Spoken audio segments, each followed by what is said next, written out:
A caminho dos 50 anos do 25 de Abril, recordamos um Portugal sem liberdade e refletimos sobre um Portugal futuro. Não podias, com Raquel Mourão Lopes e Francisco Sena Santos. Não podias ouvir a 3. É o tema do nosso programa de hoje, um tema que, claro, nos é muito querido e que escolhemos para hoje para celebrar o Dia Mundial da Rádio, que se assinala já daqui a uns dias, poucos, na terça-feira, dia 13. Eu sou a Raquel Mourão Lopes, comigo está, como sempre, o Francisco Sena Santos. Olá. Olá, Francisco. E hoje resolvemos inovar. Temos um ilustríssimo painel de convidados, mais alargado que o habitual. Vamos lá saber quem são eles. Para começar, Nuno Santos Silva, coronel da Força Aérea, comissões feitas na Guiné e Angola, ainda durante a ditadura. Na madrugada de 25 de abril de 74, foi um dos oficiais que ocupou os estúdios do Rádio Clube Português, de onde foram lidos os comunicados do posto de comando do MFA. Abandonou a Força Aérea uns meses mais tarde, depois do 25 de novembro. Licenciou-se em Economia, refez a vida, foi condecorado com a Gran Cruz da Ordem da Liberdade em 86. Nasceu 29 anos antes do 25 de abril. Olá, Sr. Coronel, muito obrigada por ter vindo aqui ter Gosto de estar aqui convosco. Muito obrigado. Depois Obrigado pelo convite. temos o Luís Oliveira, homem da rádio. Começou no ano 2000 na Rádio Nova, depois Rádio Universitária do Minho, passou pela televisão, voltou, e ainda bem, depois para os braços da rádio. Está na Antena 3 desde 2008. É uma das pessoas favoritas de toda a gente aqui na rádio, acho que posso dizer, sem grande margem para me enganar. Grande especialista e enorme fã de Bob Dylan. Acho que não posso evitar dizer que é um querido amigo, uma grande inspiração. É atualmente subdiretor da 3, nasceu 6 anos depois do 25 de Abril. Em seguida temos o Fernando Alvim, faz rádio desde os 13 anos, começou como profissional na Rádio Press, passou pela Nova Era, pela Comercial, também andou pela televisão, no CNL, na TVI, na SIC Radical, na RTP. Aqui na Antena 3 apresenta diariamente a prova oral desde 2002. Já está lançado para ser o autor do programa com maior longevidade na Rádio Portuguesa. Haverá certamente poucos concorrentes. E também gostamos muito dele. O Alvim nasceu, e esta, Francisco, é uma estreia aqui no nosso programa, em 1974, o ano do 25 de Abril. Nasci no dia 3 de maio, sou um estilhaço da Revolução. É um bebê da Revolução, exato. E temos também a Catarina Fernandes, licenciada em Estudos de Cultura e Comunicação, é quase mestra em Ciências da Comunicação, já fez crítica musical, atualmente produz, entrevista, faz parte da equipa que gera as redes sociais aqui na 3, é a maior entusiasta que eu conheço de indie rock dos anos 2000 e é também um dos nossos faróis no que à música nova diz respeito na equipa do domínio público, é o mais jovem elemento da equipa da Antena 3, nasceu 26 anos depois do 25 de Abril. Olá, Catarina. Olá. Viva a rádio. Já vai longa esta apresentação e antes de passarmos à conversa, propunha, Francisco, que aqui ouvíssemos um registro histórico que vai dar-nos o mote perfeito para conversarmos depois. Aqui, posto de comando do movimento das Forças Armadas. As Forças Armadas portuguesas apelam para todos os habitantes da cidade de Lisboa no sentido de recolherem as suas casas, nas quais se devem conservar com a máxima calma. Esperamos sinceramente que a gravidade da hora que vivemos não seja tristemente assinalada por qualquer acidente pessoal, para o que apelamos para o bom senso dos comandos das forças militarizadas, no sentido de serem evitados quaisquer confrontos com as Forças Armadas. Tal confronto, além de desnecessário, só poderá conduzir a sérios prejuízos individuais que enlutariam e criariam divisões entre os portugueses, o que há que evitar a todo custo. Não obstante a expressa preocupação de não fazer correr a mínima gota de sangue de qualquer português, apelamos para o espírito cívico e profissional da classe médica, esperando a sua ocorrência aos hospitais, a fim de prestar a sua eventual colaboração que deseja sinceramente desnecessária. Eram 4h35 da manhã, da madrugada de 25 de abril de 74, quando o Joaquim Furtado, é a voz que aqui ouvimos, leu este que foi o primeiro de uma série de comunicados. E um dos nossos convidados estava lá. Nuno Santos Silva era, na altura, capitão da Força Aérea. Nós, quando percorremos a história daquela quinta-feira, 25 de abril de 74, há episódios determinantes, dramáticos. Estou a pensar o episódio da Rua do Arsenal é decisivo, quando a coluna do Capitão Maia avança, começa a subida para o Carmo e está frente a frente com uma companhia vinda de Cascais, creio que o SIAC e também Cavalaria 7, e há o confronto entre o Capitão Assunção e o Coronel, julgo eu, Ferran de Almeida, sim, que manda disparar e os militares de Cavalaria recusam disparar. O Capitão Assunção leva uma estalada. São episódios, depois à tarde, no Largo do Carmo, o assalto ao quartel da GNR e a detenção de Marcelo Caetano. Mas nada disto iria funcionar se não fosse a intervenção, se não fosse a vossa intervenção, os oito precursores. Vamos lá ver a história. Entraram no Rádio Clube Português. Para quem está mais longe, onde é que está o Rádio Clube Português? O Rádio Clube Português está junto ao Parque Eduardo VII, um bocadinho, 2 quarteirões acima do Hotel Ritz, que na altura já existia. É no número 26 da Rua Sampaio e Pina. Então, o que é que aconteceu? A Sampaio e Pina é a rua entre a Castilho e a Artilharia 1. Como foi? A que horas é que entraram lá na portaria do Rádio Clube? A ordem de operações, a minha voz está um bocado. Ora, essa, Tem um pigar muito bem. quase semelhante ao do Milharazes, não é? A ordem de operações determinava que a nossa entrada no Rádio Clube Português ia ser feita às 3 horas da manhã. Às 3 da manhã. Um pequeno percalço, não? Uma pequena situação de nos ligarmos à unidade do Exército que ia fazer a proteção da zona, fez com que nós tivéssemos entrado às 3 horas e 12 minutos.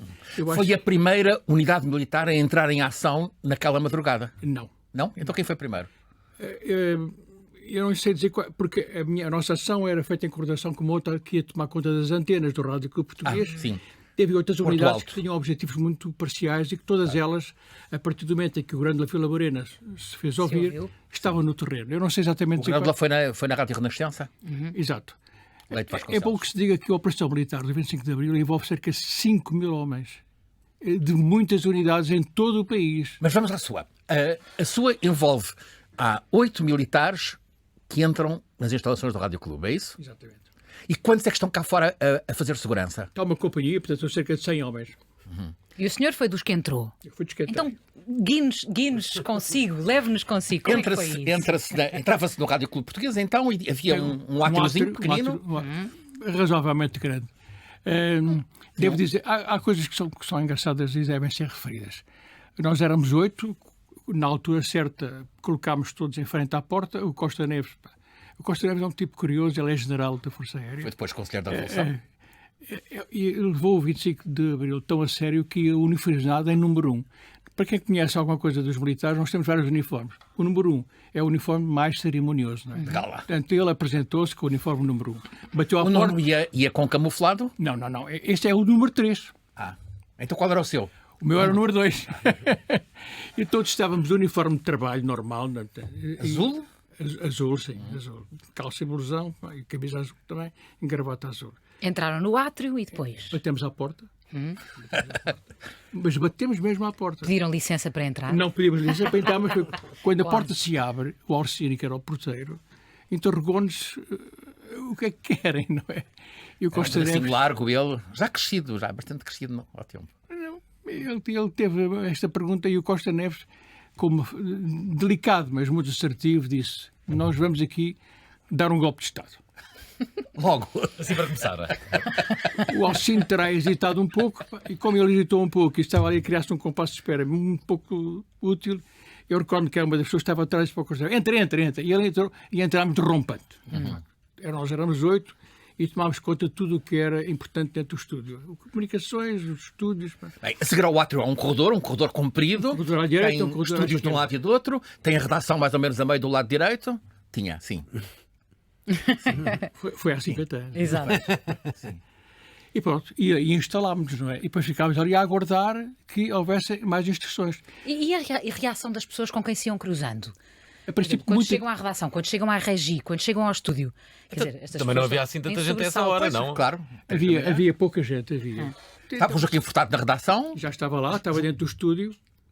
Obviamente, quando viu entrar, ficou um bocado assustado, não é? Aliás, como a regra geral de todas as pessoas. Mas há aqui uma coisa que eu tenho a tendência para ampliar. É que nós éramos pessoas muito delicadas. Não é? Eu diria mesmo até de boas maneiras, não é? Falámos com as pessoas sem agressividade. Joaquim Furtado ficou amigo de todos. Sim. Falámos com as pessoas sem nenhuma animosidade, sem um ar muito militarizado, de forma a inspirar, digamos, alguma violência verbal.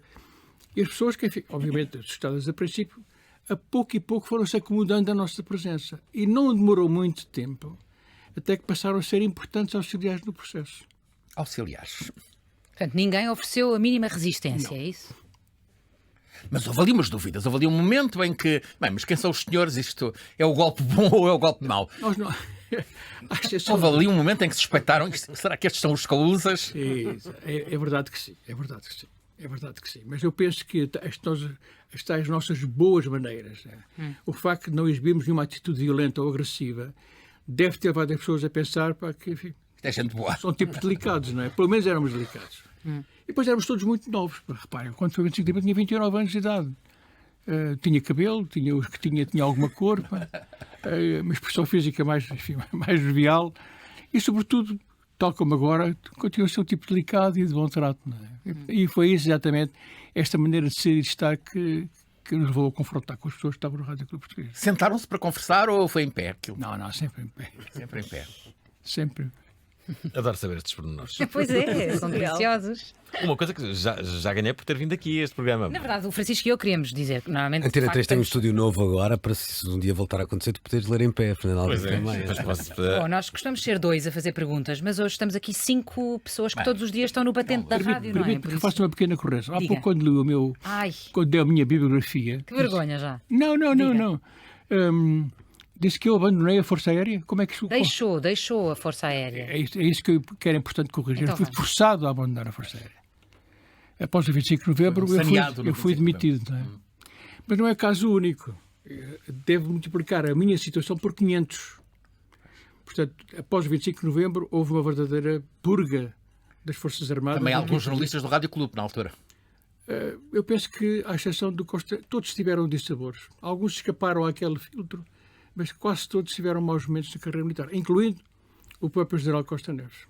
Mas vamos primeiro Desculpa, à história. Vamos à história do claro, vamos à agradeço. história do 25 de Abril. Agradeço-lhe. Fernando, a tua curiosidade sobre aquela madrugada. Para começar, eu não- Imagina-te lá na rádio e aparecerem estes oito militares com revólver. Não nos contou ainda que iam todos com revólver. O revólver à mostra. Pistola, sim. Pistola. Há imensas princípio razões na para mão. há imensas razões para poder prender Fernando Alvim, portanto. Mas ninguém o empunhou nessa Não, à altura. partida juntava-me a eles muito rapidamente, oferecia qualquer coisa, se ele tivesse, mas acima de tudo eu não sabia que tinha sido tão tarde. Eu estava convencido de que o golpe tinha sido ali por volta da meia-noite, uma coisa assim. Há pouco estava a tentar perceber que se fosse hoje o golpe, será que era a rádio, o meio utilizado? Penso que não é? Será que era a televisão? Também acho que não. Era a internet, era o WhatsApp. Eu acho que era um grupo privado. Está aí uma pergunta. Estou aqui para perguntas-chaves, quando quiserem, falem Mas se comigo. calhar eu acho que era Era o pertinente WhatsApp. ouvirmos a propósito disto já a Catarina, não é? Que faz parte mais do que nós todos de uma geração muito mais virada para Catarina vai dizer TikTok, para o claro. digital. Não sei Mas se que vou. curiosamente, não, começou, isto é interessante, que é, escolheu para trabalhar a rádio. Não é? Desde logo, isso é uma coisa que te distingue certamente de outras pessoas da tua geração, para as quais certamente a rádio não tem um papel tão importante, não é? É a fruta da época, infelizmente para nós. Portanto, o que é que te moveu, o que é que te apaixonou pela rádio? Para mim, a rádio é talvez o meio mais seguro, tanto de fonte de informação, como um espaço seguro para ser, para ouvir, e acho que também que tem um formato, o formato áudio é que não há, com esta dimensão e com todo este esforço, em mais lado nenhum. É assim mesmo. Por tempos, Catarinas. Promoção já, Tem aumento de ser, salarial tem de ser. direto. Tem de ser. Não, mas acredito mesmo que sim. Também acredito que quando era mais nova não tinha nem o gosto, nem a noção da importância da rádio como tenho agora. Acho que é um meio que é preciso algum tempo, alguma maturidade para se perceber o quão importante é e a dimensão do seu potencial. Quando é que a rádio entrou em ti? Tinhas que idade? Talvez um bocadinho tarde, aos 17. Acho que foi mais nessa altura, onde comecei Porquê? exatamente a ouvir a Antena 3. Não sei explicar Da bem. Mega Hits, incrível. Não, isso não. Bem, sem querendo, mas nunca esteve parte da estação do carro. Mas foi por um acaso ligar a rádio no carro, começar a ouvir mais a Antena 3, os programas, a música. Estavas na faculdade já? Ainda não, estava no secundário e a rádio começou a ganhar uma importância maior na minha vida quando fiz 18 e sem querer estar aqui pronto, eu vou falar de uma banda em específico, mas foi uma coisa que mudou pode-se dizer, a minha breve vida e a trajetória da minha vida e da minha jornada académica, mas foi na Antena 3 que eu comecei a ouvir os Glock and Wise e foi uma banda que me marcou muito, que me levou a trabalhar na faculdade a música como um elemento necessário para a cultura, para pensar na vida, para pensar no indivíduo, para pensar na política, na cultura, e devo isso à Antena 3, por isso acho que também é daí que vem a minha admiração, o meu gosto pela rádio e pela importância da rádio.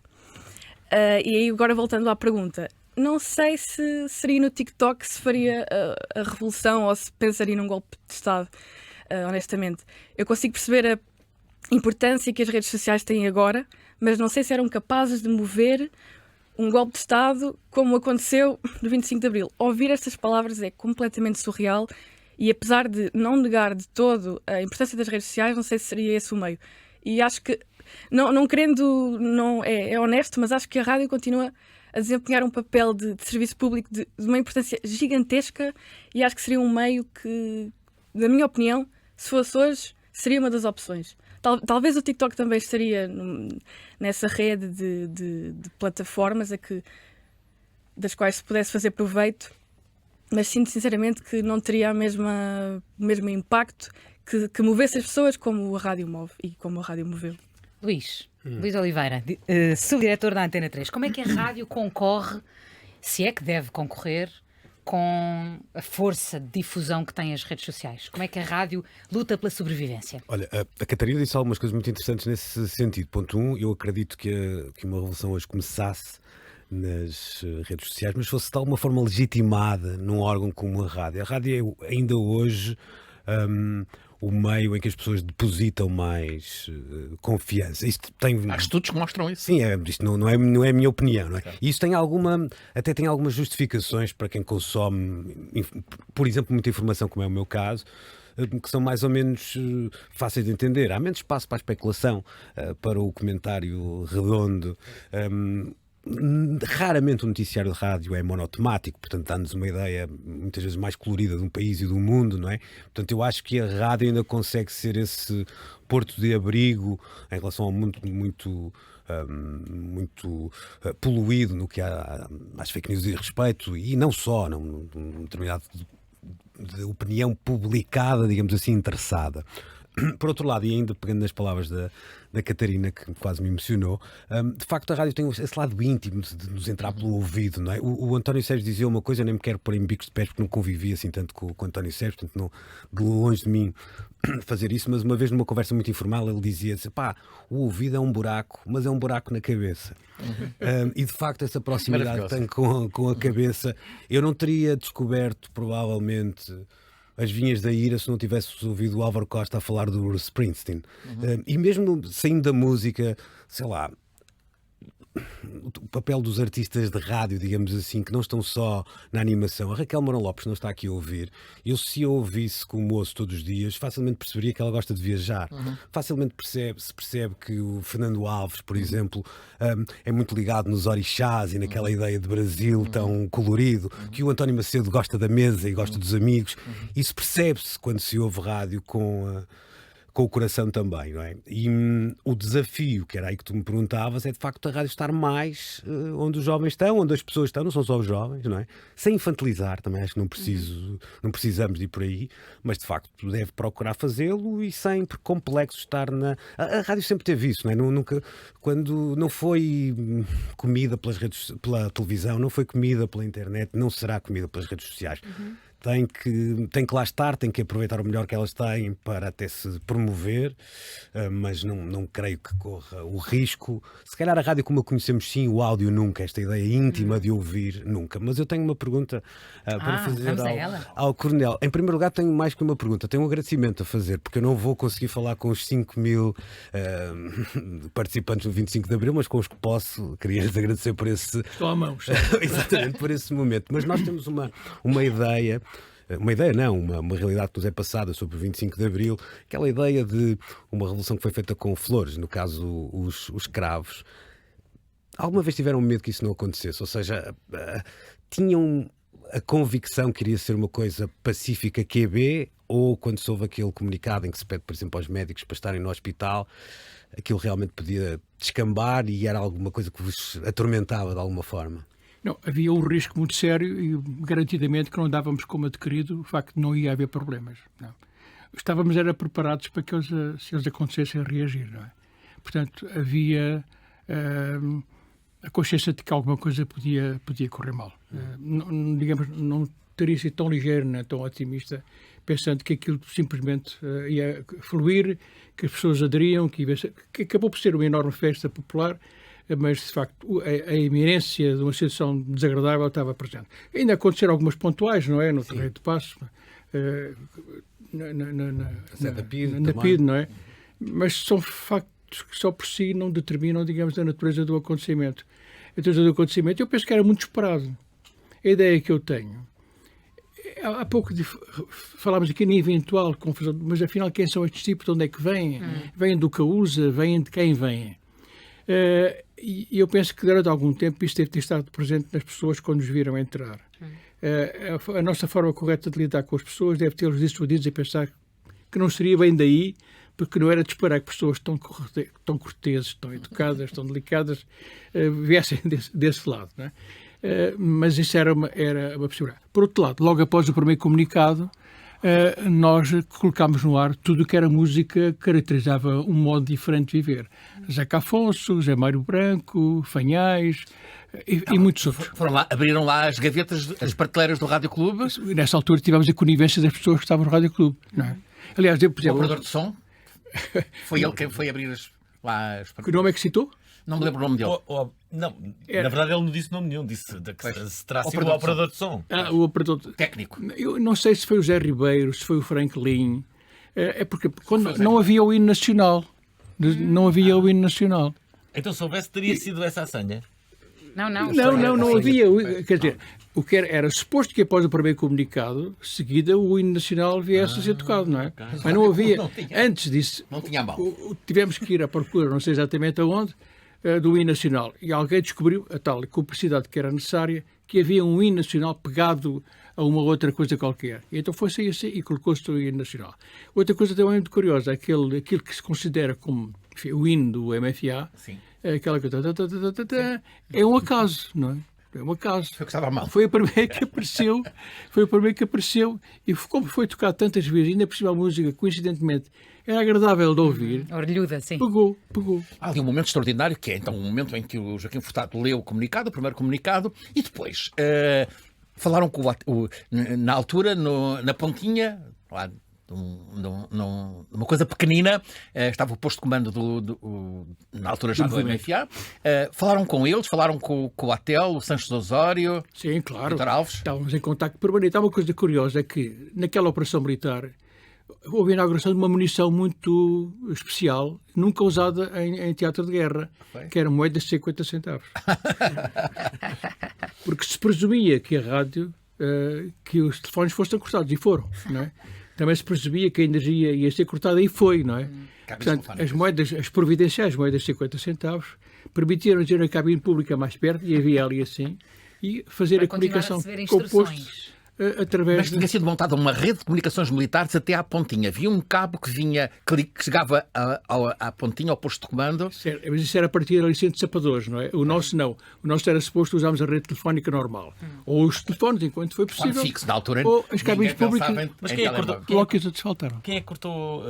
Agora só faço uma pergunta. Foi o governo de então que mandou cortar a eletricidade? Claro. Ok. E como é que Eu não seguiu- sabia deste pormenor, por Como é que exemplo. seguiu a noite? Houve essa playlist de celebração da liberdade e depois?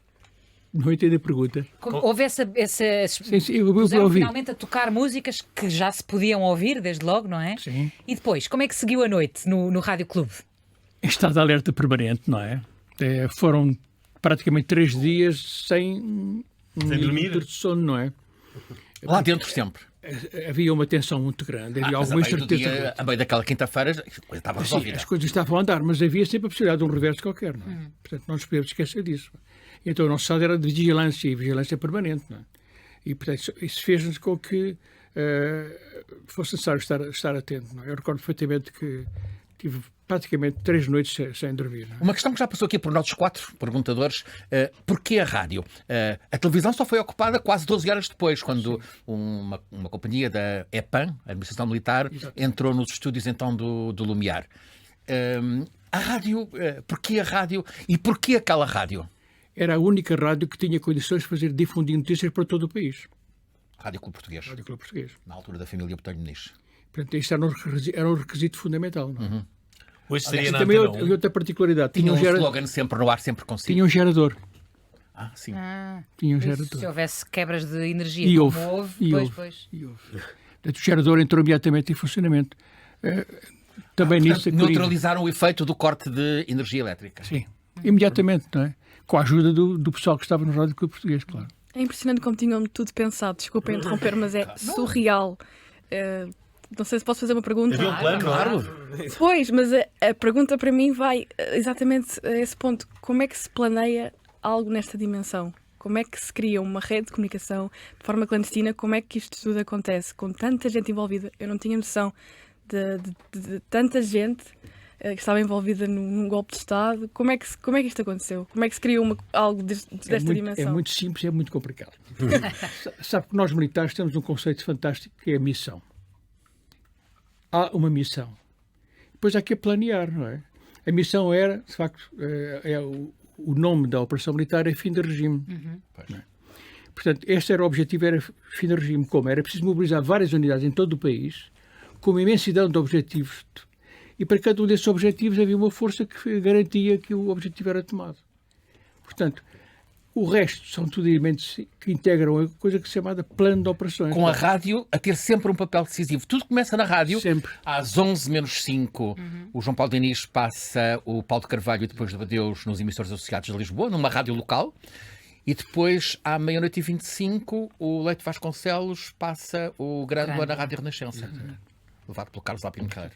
Alvin, estamos aqui a falar de uma altura em que finalmente se puderam tocar algumas músicas na rádio. E antes disso, não só não se podiam tocar algumas músicas, como havia temas de que não se podia falar.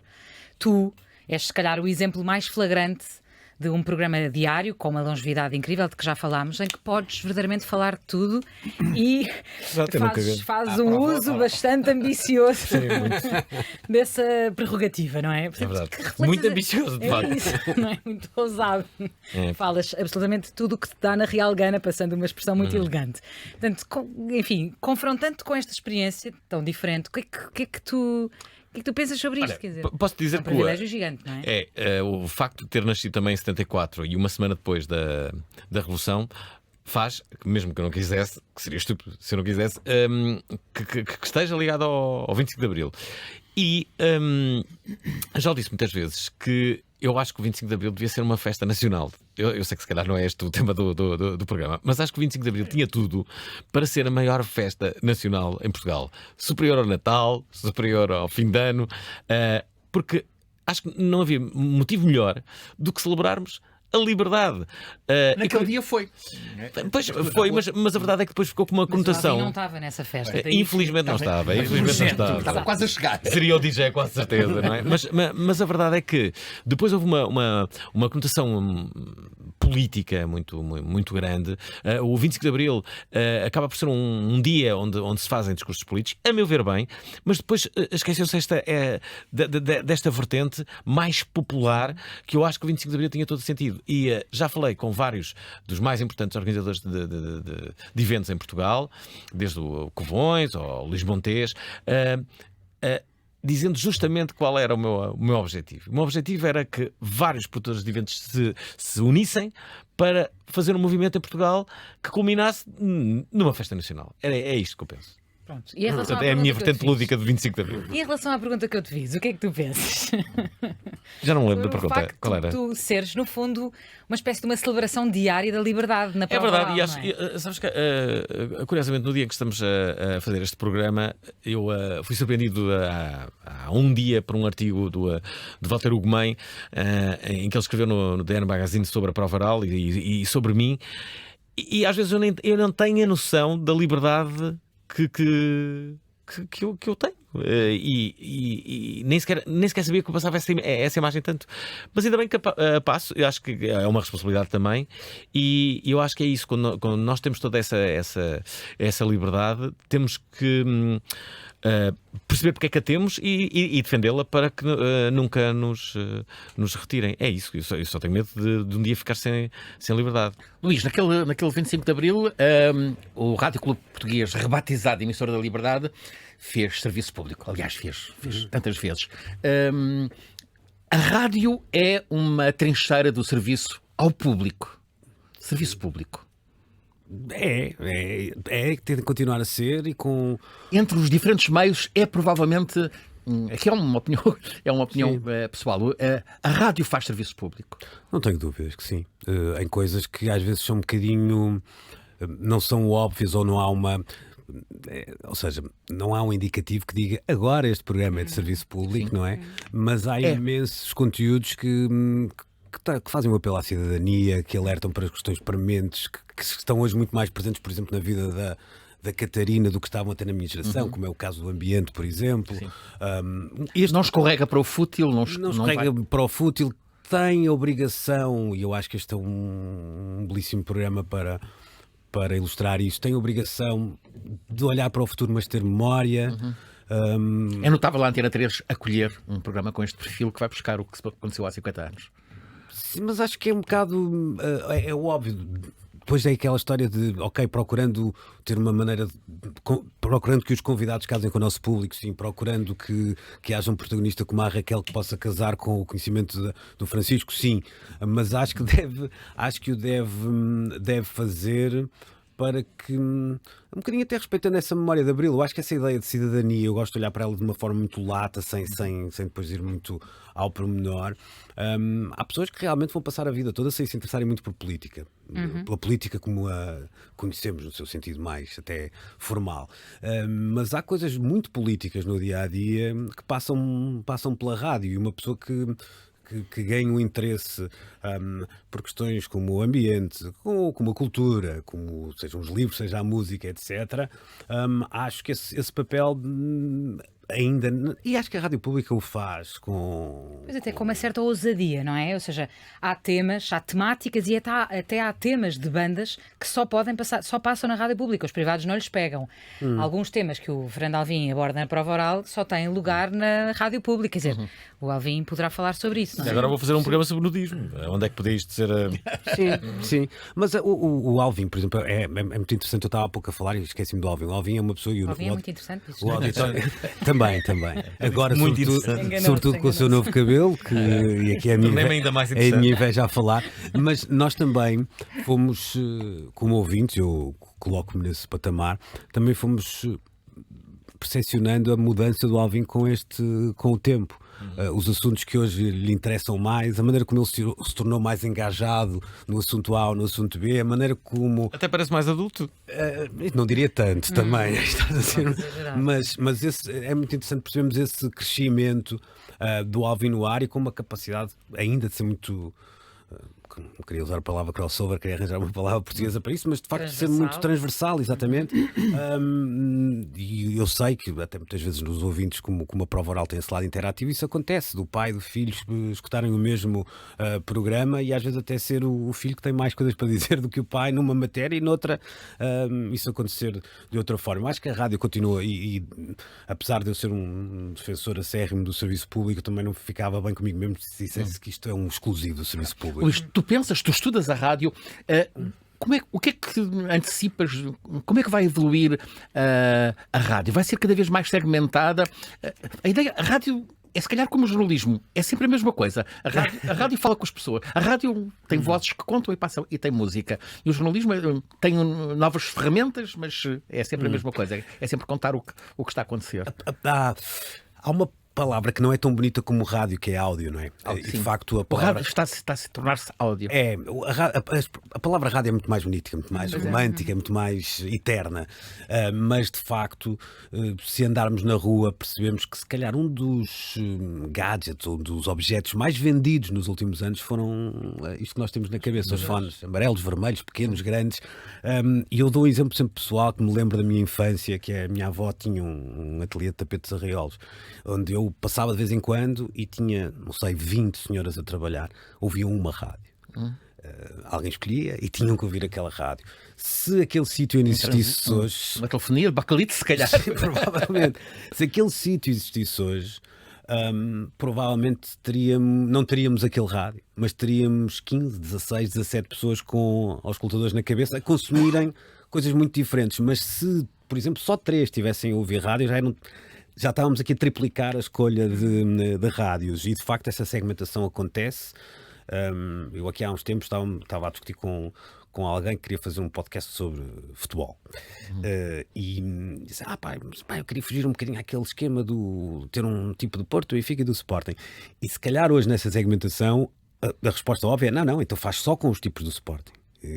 Porque há essa capacidade, muitas vezes hoje no que vimos nos podcasts, de facto. Isso leva a um problema, que é ficar só ali, ficar dentro do. É verdade, Por isso é verdade. As opiniões estão tão extremadas, não é? Porque depois criam-se estes nichos. Claro. Ok, tem vantagens. Estou a dar um exemplo percebo. muito sentimental, percebes? Se eu der, neste exemplo, de facto, até é meio perigoso, mas se eu der um interesse genuíno, a coisa é diferente. Eu vou dar um exemplo. Aqui há uns tempos eu ouvia uma história de um programa sobre sexualidade na terceira idade, feito numa rádio local da Catalunha. Tu não queres ouvir esse programa, para não, Alvin? Por acaso até tenho algum interesse que eu já não estou assim tão longe. Deixa-me preciso saber o que é que me espera. À beira dos 50, pois é. Estou à beira dos 50. Sim. Mas é o exemplo de um conteúdo que interessa muito a um público em especial e que dificilmente consegue atrair os outros, e que em órgãos catch-all, como são as rádios generalistas, normalmente acabam por ficar de fora, e que hoje têm uma capacidade de serem produzidos e de terem o seu público. Eu acho que os podcasts são as novas rádios piratas. Acho que a rádio, inclusivamente, tem que estar atenta justamente aos novos valores que vão surgir. Não é na rádio, porque a rádio normalmente não abre a porta porque não tem possibilidade de o fazer, mas é nos podcasts que nós podemos perceber, tipo, espera aí, está aqui uma pessoa nova, disruptiva, bora lá tentar que ele venha para a rádio. Será que quer? O problema é que... Uma Catarina. Por vezes pode haver para estas pessoas que têm estes podcasts, se calhar já não têm muito interesse de vir para a rádio. Podem não ter, mas também podem ter, depende da forma como nós fazemos o convite, como nós atrairmos a pessoa. Querem, claro. Naquela altura, ouvia rádio em 74? Sim, com muita frequência. O que é que ouvia? Eu acho que ouvia muita coisa, sobretudo havia alguns programas que eram o programa Limite, o programa Oceano. Sim. Mas de facto era aquilo que mais ouvia. Eu ainda hoje não consumo muito televisão. E lamentavelmente. Também já nos disse que não. Depois de hoje, assim se calhar. Vai voltar a ouvir. Vou corrigir a minha atitude. Mas de facto, na altura, a rádio era um grande instrumento de comunicação e até diria de entretenimento, não é? E depois, como foi a festa? Quando voltou à rua, na Sampaio Pina, como é que foi a festa? Como é que encontrou? O que é que tinha mudado no país? Acho que mudou tudo, não é? A primeira sensação que eu tive... Qual foi a primeira sensação que teve? Havia um café ali à esquina, já não há, pisca-pisca. Já não há. Nós reunimos-nos ali antes de entrar no Rádio Portuguesa. Aliás, reunimos já bastante tarde, o senhor na altura disse, faça o favor, eu quero fechar a loja e tal. E nós disciplinadamente abandonámos o pisca-pisca. Mas falávamos da primeira sensação que teve quando saiu. Eu saí pela primeira vez no Rádio Português no meio da madrugada do 25 de Abril. Ainda naquela madrugada? Naquela madrugada, porque soou a entrada altura a informação de que era possível que uma coluna de tanques da Guarda Nacional Republicana fosse ocupar, uma vez que havia ali assim a indicação de que era o posto de comandamento das Forças Armadas, portanto, iam atacar esse objetivo. Isso não aconteceu, mas de facto eu recordo perfeitamente de vir cá fora, acompanhado do militar que estava a coordenar a segurança física das instalações, e portanto, uma vez que a nossa segurança estava em condições de suportar qualquer ataque, e tudo mais, e depois eu recolhi, e depois fiquei lá não sei mais quanto tempo, não é? Agora, quando eu de facto me consegui libertar da pressão de estar dentro dos estúdios do Rádio Português, a sensação que eu tinha é que a missão cumprida, que é o tal defeito que os militares têm, não é? Há uma missão, cumpre-se a missão e depois pronto, volta tudo. Quando é que foi dar um abraço à gente do posto de comando, na Pontinha? Nunca, naquela altura, nunca mais. Não é? Nós não nos vimos. É que depois a sensação que eu tenho, que é uma sensação estranha, é que nós cumprimos a nossa missão e, digamos, em princípio podíamos retornar à situação anterior. Ou seja, eu voltava para a direção de material e cada um de nós voltava. Aliás, o próprio hotel também pensa isso, não é? Mas, de facto, depois a sensação que o país nos caiu em cima. Foi ao 1º de Maio, à manifestação do 1º de Maio? Sim, claro que foi, não é? Claro que foi. Toda a gente foi, não é? Mas quem... O Alvino foi por 3 dias, não é? 3 dias, tentei, está ao trânsito. Que memória que tem desta manifestação? É uma coisa grandiosa, não é? De facto, aquilo é a maior exibição de alegria coletiva que... Aquilo que o Alvino falava há bocadinho, uma festa. Sim, de facto, aquela entreajuda e da disponibilidade imensa que as pessoas tinham para partilhar a vida de todos nós, o sentimento de coletividade que era enorme, estrondoso, não é? Isso depois dissipou-se tudo ao longo do tempo. Eu acho que há uma coisa curiosa, que já que falamos nisso, eu acho que até então Portugal era um país pouco alegre e cinzento e acho que o 25 de Abril veio trazer... Eu estou a dizer uma coisa evidente, mas as pessoas ficaram mais felizes e mais alegres. Porque puderam, não é? Sim, Pois é que Portugal não era isso, triste pelo ADN das pessoas. Mas é que isso muda tudo, até na produtividade das pessoas, se estás alegre. Isto aprende-se nos líderes das empresas. Produzes muito melhor. Há aquela questão do dia de trabalho para a nação, não é? Em que as pessoas dos mais variados ofícios se dispuseram a trabalhar e que seria o seu rendimento doarem para que o país fosse melhor. Iniciativa do Ministro do Trabalho, Costa Martins. Uma iniciativa fantástica, não é? Mas na altura as pessoas tinham uma imensa disponibilidade para se entregarem a uma causa comum. Solidária. Isso foi-se dissipando ao longo do tempo. Já agora aproveito para dizer uma coisa. O vosso programa é extremamente interessante. Eu ouvi alguns dos capítulos anteriores. E a ideia principal é fantástica. Não podias. E confronta-se aquilo que não podias com o que podes agora. Não é? Exato. A sensação é de alívio e de liberdade, não é? E de alguma gratidão relativamente ao que foi feito. Mas eu devo dizer, uma nota um pouco menos agradável, não é? A minha participação no 25 de Abril custou a minha carreira militar. Isto é, de facto, alguma coisa extremamente importante, porque as pessoas, de um momento para o outro, vêm-se desprovidas daquilo que tinha sido a sua escolha profissional em função de uma opção política que nada de errado tinha. Não é?